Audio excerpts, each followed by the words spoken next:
بسم اللہ الرحمن الرحیم۔ کیا آپ بھی سالوں سے اسپتالوں کے چکر کاٹ کر تھک چکے ہیں؟ کیا رپورٹس دیکھ کر ہر بار دل ٹوٹ جاتا ہے؟ کیا لوگ تانے دیتے ہیں اور آپ اندر سے ٹوٹ چکے ہیں؟ اگر ہاں تو اگلے 2 منٹ کے لیے دنیا کی ہر بات کو بھول جائیے اور اس ویڈیو کو پورا سن لیجئے۔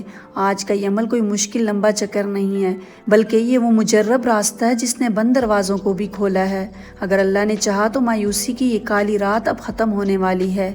پوری ویڈیو لازمی دیکھیے گا، آخر تک میرے ساتھ رہیے گا۔ آخر میں آپ کو ایسا عمل بتانے والی ہوں جس پر بہت سے لوگوں نے عمل کیا اور اللہ تعالیٰ نے ان کو اپنی نعمتوں اور رحمتوں سے نوازا۔ سب سے پہلے السلام علیکم، welcome to my channel Musfirah vlogs. کیسے ہیں آپ سب؟ امید ہے کہ آپ سب خیریت سے ہوں گے۔ اچھا جی، ابھی میں کچن میں جیسے ہی آئی ہوں تو میری نظر چولہے پہ پڑی، تو چولہا گندا ہو رہا تھا۔ میں نے سوچا سب سے پہلے چولہا صاف کرتی ہوں اور اس کے بعد اور کام کروں گی، اور آپ مجھے مختلف کاموں میں مصروف دیکھیں گے۔ اچھا جی، میں اپنے کام بھی کرتی ہوں اور ساتھ ساتھ آپ سے باتیں شیئر کرتی ہوں۔ دیکھیں جی، اولاد اللہ تعالیٰ کی بہت بڑی نعمت ہے۔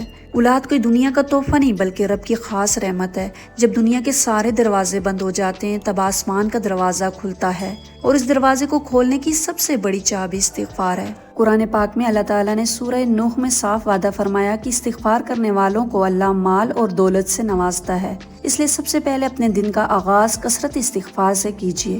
دن میں کم از کم 1 تسبیح استغفار کی لازمی پڑھیں۔ اللہ تعالیٰ نے قرآن مجید میں فرما دیا کہ اللہ تعالیٰ استغفار کرنے والوں کو مال اور اولاد سے نوازے گا، تو اس میں بالکل شک کی گنجائش نہیں ہے، کیونکہ اللہ کا وعدہ ہے اور یہ سچا ہے۔ اس لیے چلتے پھرتے ہر ٹائم ہمیں استغفار کرنا چاہیے۔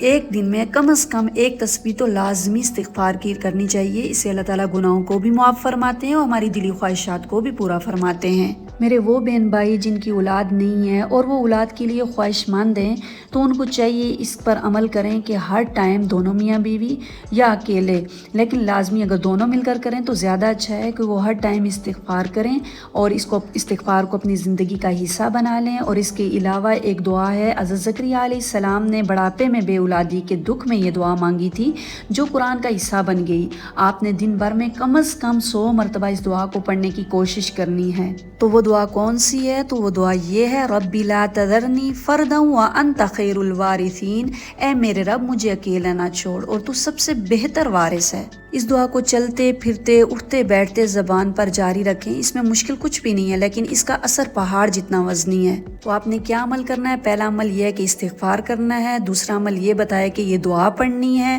اور تیسرا عمل وہ بھی میں آپ کو بتانے لگی ہوں۔ اس سے پہلے میں آپ کو ایک واقعہ سناتی ہوں۔ ایک بزرگ کا بتایا ہوا وہ راز سن لیجئے جو کرنے میں بے حد آسان ہے، لیکن اس کا اثر کمال کا ہے۔ ایک بزرگ فرماتے ہیں کہ جب ایک بے اولاد جوڑا ان کے پاس آیا اور مایوسی کا رونا رویا، تو انہوں نے کوئی لمبا چوڑا وظیفہ بتانے کے بجائے صرف 3 باتیں کہی۔ پہلی بات، گناہوں سے پکی توبہ کرو۔ دوسری بات، چپکے سے کسی کو بتائے بغیر اپنی استطاعت کے مطابق روزانہ یا ہفتے میں ایک بار کچھ نہ کچھ صدقہ دینا شروع کر دو، کیونکہ صدقہ تقدیر کی لکیروں کو بدل دیتا ہے۔ تیسری بات، اپنے رب پر شک مت کرو، بس اس پر پورا یقین رکھو کہ وہ جب دے گا بہترین دے گا۔ وہ جوڑا ان باتوں پر عمل کرتا رہا، انہوں نے صدقے کی عادت ڈالی، حضرت زکریا علیہ السلام کی دعا کو اپنا وظیفہ بنایا، اور کچھ ہی مہینوں کے اندر اندر وہ معجزہ ہو گیا جس کی امید ڈاکٹروں نے بھی چھوڑ دی تھی۔ تو اس عمل سے اللہ تعالیٰ نے ان کو اولاد جیسی نعمت سے نوازا۔ اب میں آپ کو وہ آخری بات بتاتی ہوں جس پر آپ نے لازمی عمل کرنا ہے۔ آپ نے روزانہ جب بھی آپ کو ٹائم ملے آپ نے 2 رکعت نماز نفل صلاۃ الحاجت پڑھنی ہے اور اللہ تعالیٰ سے دعا کرنی ہے۔ انشاءاللہ اللہ تعالیٰ لازمی آپ کو اولاد جیسی نعمت سے نوازیں گے۔